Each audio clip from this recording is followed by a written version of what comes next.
हमारे सभी दर्शकों को सादर प्रणाम। जय श्री कृष्ण। मेष राशि 2024 विवाह योग, आज इस विषय पर चर्चा करेंगे। और मेष राशि नहीं है, मेष लग्न है, तब भी यह वीडियो आपके लिए महत्वपूर्ण है।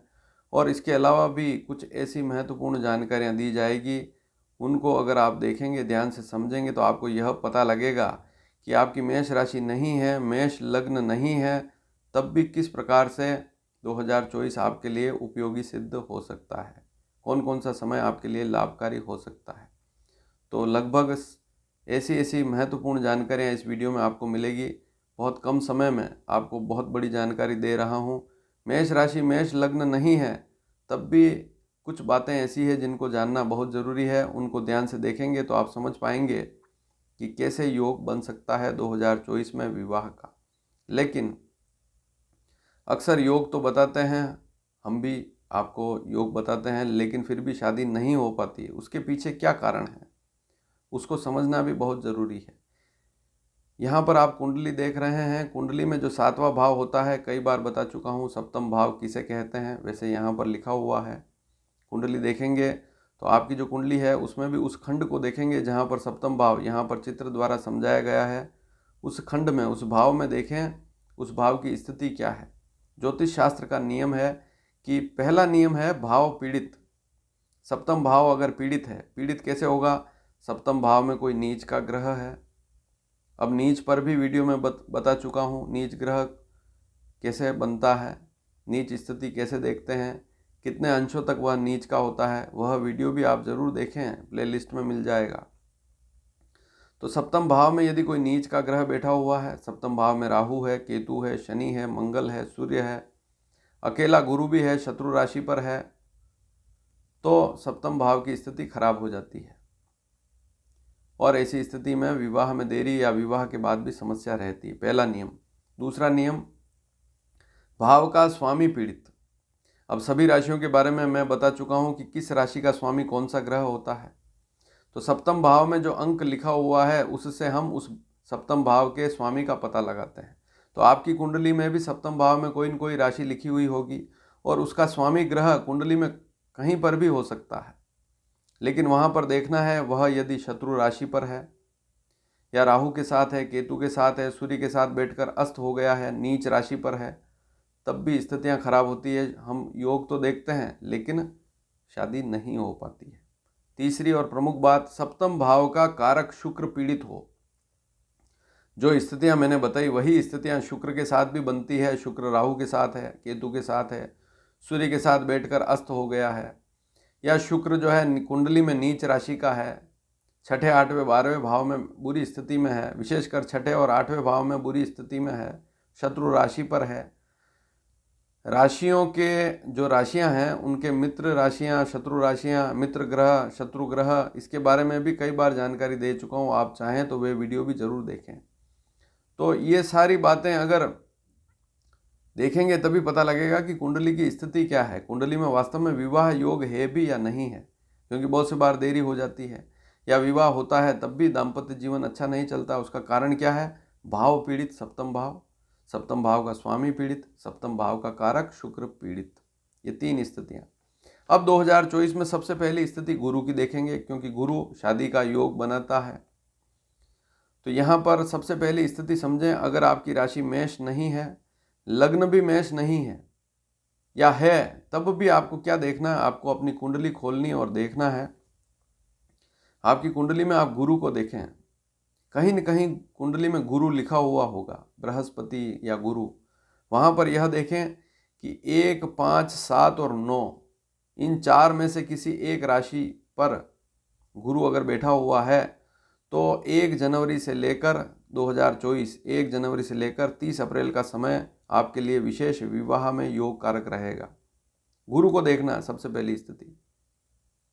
राशि हम चंद्रमा से देखते हैं, चंद्रमा जिस अंक पर हो वही हमारी जन्म राशि होती है, लेकिन यहाँ बात गुरु की हो रही। सबसे पहले मैं पहले ही बता चुका हूँ कि वीडियो में कुछ महत्वपूर्ण बातें भी बताऊँगा आपको, तो उसको भी समझना बहुत ज़रूरी है। आपकी मेष राशि नहीं है और है तब भी देखें इस बात को, और लग्न मेष नहीं है, अन्य लग्न है, तब भी इस बात को जरूर देखें कुंडली में गुरु कहाँ है।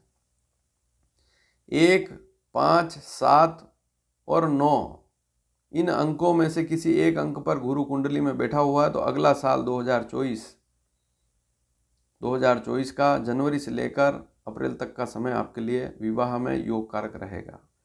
लेकिन अगर ऐसी स्थिति नहीं है तो फिर आप अलग स्थिति और देखें कि यदि आपकी कुंडली में गुरु 2, 6, 8 और 10, ध्यान से नोट करें, 2 नंबर राशि, 2 नंबर वृषभ राशि होती है।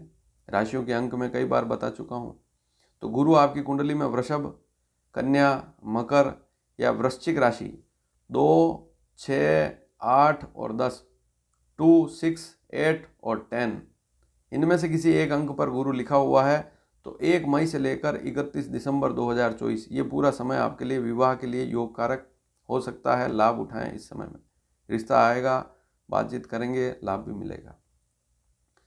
अब कुछ महत्वपूर्ण बातें, 2 महत्वपूर्ण बातें और है कि यदि आपकी आयु बहुत ज़्यादा अधिक है, 32 साल से भी अधिक हो चुकी है, तो फिर ऐसे योग आते हैं, अगर आप ध्यान नहीं देंगे तो फिर और समस्याएं बढ़ जाएगी।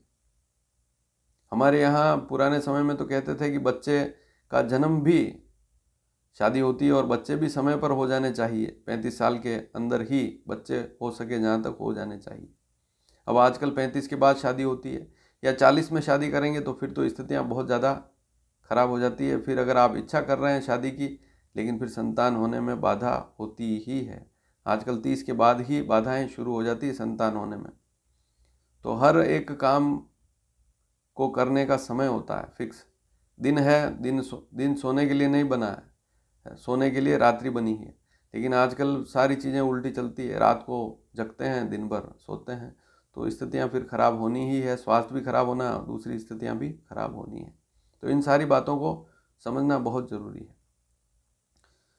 अगर खान पान की दृष्टि से देखें तो जीव जंतु हैं, उनका समय बिल्कुल फिक्स होता है भोजन करने का। दिन अस्त के बाद वे कुछ खाते पीते नहीं, लेकिन मनुष्य ही एक ऐसा जीव है जो रात्रि को भी 12 बजे भी खा रहा है, 2 बजे भी खा रहा है, 3 बजे भी खा रहा है। कोई समय नहीं है सोने का, जागने का, उठने का कोई समय नहीं है।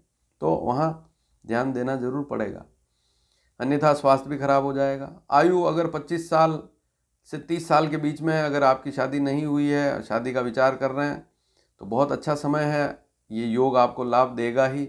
लेकिन अगर इस योग को आपने छोड़ दिया तो फिर यह योग टल जाएगा। अब राशि की बात भी करूंगा, लेकिन एक महत्वपूर्ण बात और, 1-2 महत्वपूर्ण बातें और नोट करें। शनि भी कुंभ राशि पर रहेगा 2024 में पूरे साल। तो अगर किसी लड़के या लड़की की, ध्यान से नोट करें, तुला लग्न, कुंभ लग्न, वृषभ लग्न और सिंह लग्न, लग्न कुंडली का पहला भाव जो होता है उसे लग्न कहते हैं, कई बार बता चुका हूँ। वहाँ पर 7, 11, 2 या 5 ये लिखा हो, कहने का तात्पर्य तुला, कुंभ, वृषभ और सिंह लग्न है, तब भी पूरा साल आपके लिए विवाह में योग कारक रहेगा। अब अगली स्थिति, अचानक योग किनके बन सकते हैं, क्योंकि राहु भी रहेगा मीन राशि पर पूरे साल 2024 में। मीन राशि पर राहु का गोचर रहेगा। राहु अचानक रिश्ता लाता है, अचानक रिश्ता तोड़ता भी है, इसलिए ध्यान देना पड़ेगा। यहाँ जो बात कर रहा हूँ, राहु के बारे में बात कर रहा हूँ, तो इस स्थिति को समझना भी बहुत ज़रूरी है। अगर आपकी कुंडली में सप्तम भाव का स्वामी, कुंडली में 7वें भाव का स्वामी जो है, उसको ध्यान से देखें लग्न कुंडली में, अगर वह 4, 6 या 8 कर्क राशि, वृश्चिक राशि या कन्या राशि पर बैठा हुआ है सप्तम भाव का स्वामी, तब भी राहु अचानक रिश्ता भी ला सकता है। वहाँ थोड़ा ध्यान जरूर देना पड़ेगा क्योंकि राहु की दृष्टि है, लेकिन वहाँ अचानक रिश्ता आने के योग भी 2024 में बनेंगे। अब राशि और लग्न की बात कर लें। यदि मेष राशि, मेष लग्न है तो विशेष योग देखें तो 1 जनवरी से लेकर 2024 की 1 जनवरी से लेकर 30 अप्रैल के बीच में विशेष स्थिति बनती है। लेकिन अगर इसके बाद वाली स्थिति देखें तब वो ऊपर वाली सारी स्थितियां जो मैंने अभी बताई इसी वीडियो में, उनको जानना भी बहुत ज़रूरी है। उन पर आप नज़र ज़रूर रखें, कुंडली देखें और वहाँ वे सारी स्थितियां, अगर उसमें से एक भी स्थिति दिख रही है, बाद वाला समय भी आपके लिए अच्छा रहेगा। अब मुहूर्त की यदि बात करें, क्योंकि विवाह मुहूर्त में भी गुरु को देखते हैं, तो गुरु की अप्रैल तक स्थिति भी ठीक है, जनवरी से अप्रैल वाली स्थिति, उसके बाद भी गुरु दूसरा हो जाएगा। तो विवाह मुहूर्त अगर आप निकलवाते हैं तब भी कोई समस्या वाली बात नहीं, गुरु की स्थिति अच्छी रहेगी मेष राशि वालों के लिए। तो वीडियो कैसा लगा यदि अच्छा लगा हो तो अधिक से अधिक शेयर करें, ताकि अगर किसी की मेष राशि नहीं है, अन्य राशि है, अन्य लग्न है, लग्न कुंडली अन्य बनी हुई है, तब भी वे कैसे लाभ ले सकते हैं, आपने इस वीडियो को ध्यान से देखा होगा तो समझे होंगे, और किसी को भेजेंगे, शेयर करेंगे, तब भी वह इस जानकारी को लेकर लाभ उठा सकता है। 2024 में कब लाभ मिल सकता है, तो इन सारी स्थितियों को समझना बहुत ज़रूरी है। और जब तक इन स्थितियों को नहीं समझेंगे तब तक हम उस योग को पकड़ नहीं पाएंगे। धन्यवाद। जय श्री कृष्ण।